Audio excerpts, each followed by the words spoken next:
The Pope is dead. The throne is vacant.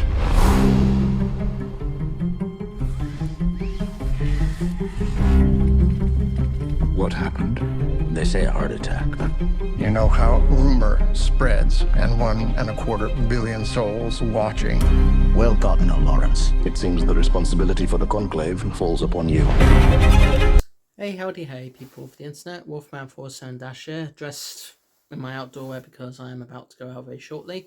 But I thought to first of all spend about 10 or so minutes or less talking about a film me and Clank Zoka saw over the weekend, whichever weekend it was. Conclave, or Conclave, whatever you want to call it. So this is the newest film starring John Lithgow, Ralph Fiennes, and a few other familiar faces.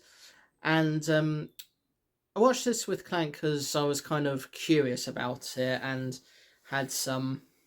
just wanted to see what it was like. And from the first instance, it kind of came across that it might be quite a boring film, but then as the film went on, it did get sort of quite intriguing and interesting, because basically the film's about the Pope mysteriously passing away, and the role of the Pope is now vacant, so they have to go through the political process of trying to figure out who's going to be the next Pope and all that other stuff. And it's intriguing because there's a lot that happens, and it's not just within the war. And although the whole film takes place within inside this building where all these religious figures are gathering to decide who the next pope will be, there's stuff going on outside as well. There's some wars and going on and so forth, and we don't actually see the wars themselves, but we do get a sort of hint that it's quite a desperate and difficult time, so they need to think about who's going to be the pope sooner rather than later. And we kind of get an idea that and we kind of get the idea that there's lots of corruption, lots of people that want power and don't really care much for the religious side of it, and kind of forget that it's meant to be a very religious and quite a high-ranking role within the religion that the Pope represents, which I believe, and I'm hoping I'm not going to offend anyone when I say this, is Christianity. So yeah. Overall, as a film, it won't win everybody over. I mean, to be quite honest, I did sort of sleep a little bit when the film first started, but that was because I had quite a late night. I went to bed quite late the day before, so that's kind of on me. But when I started to get more awake, there was lots going on.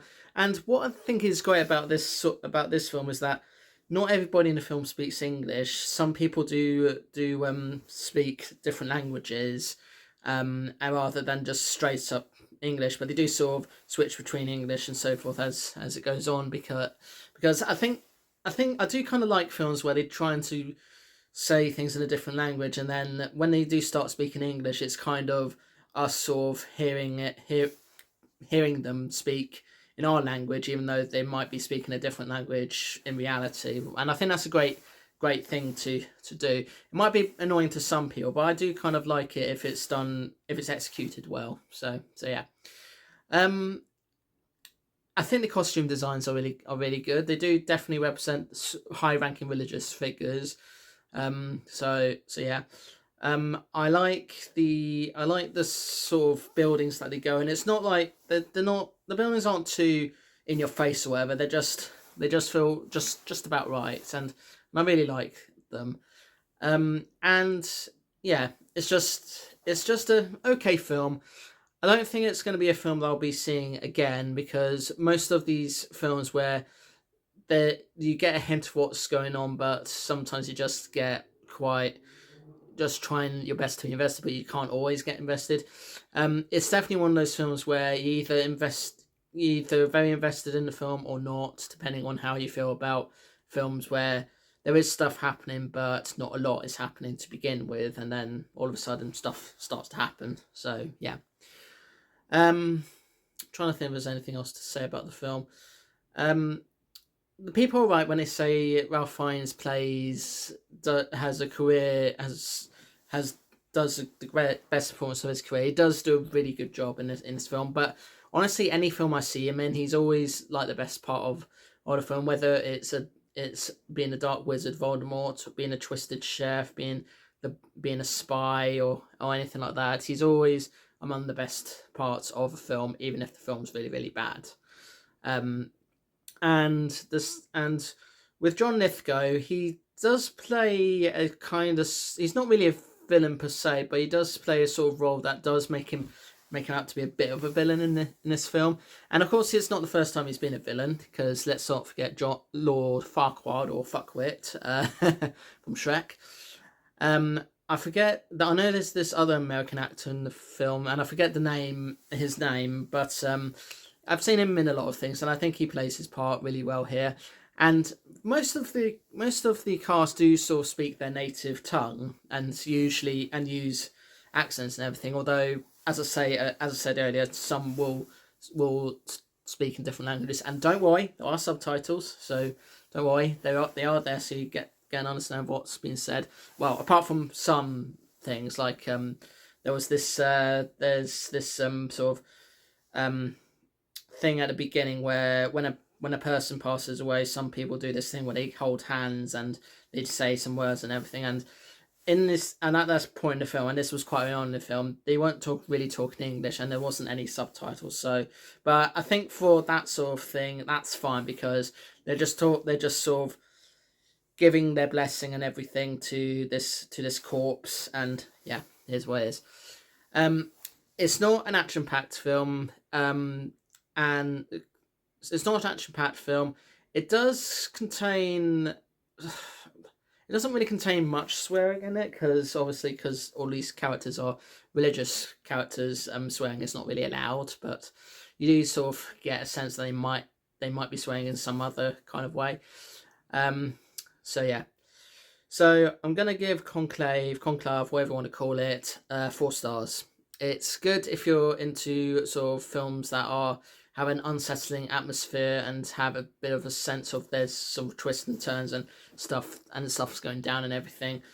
But it's not going to win everybody over, but it's certainly a lot more interesting than a lot of big major blockbuster films, because something that me and Clankso could do agree on is that lots of big blockbuster films, they come, they go, we don't really talk about them once we've seen them, and generally we kind of remember these smaller independent films more than these big blockbuster films.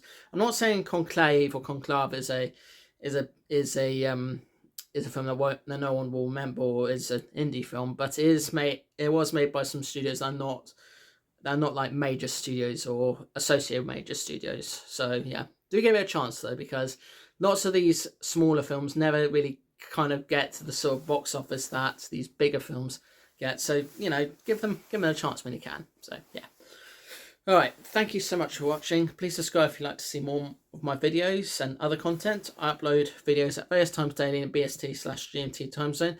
I do film reviews like this, and also other kinds of vlogs where I talk about things that I'm interested in, particularly things in pop culture, things going on in my life, and I do hauls as well.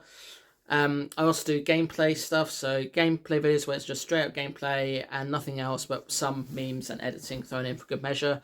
Let's play videos, which I'm sure you all know about by now. And I also do shorts celebrating anniversaries and birthdays of people and things that I like. And if you like the video, hit the like button. If you want to share with your pals, do so. If you want to leave a comment, do so. See you in the next one. Peace to you all. And if you see corruption in your organisation, sort it out or get out of there straight away, because no one wants to be corrupted. No one wants to sort of ignore or forget about your views and opinions and values and so forth. Remember, you are who you are. So just be yourself. All right. Toodles.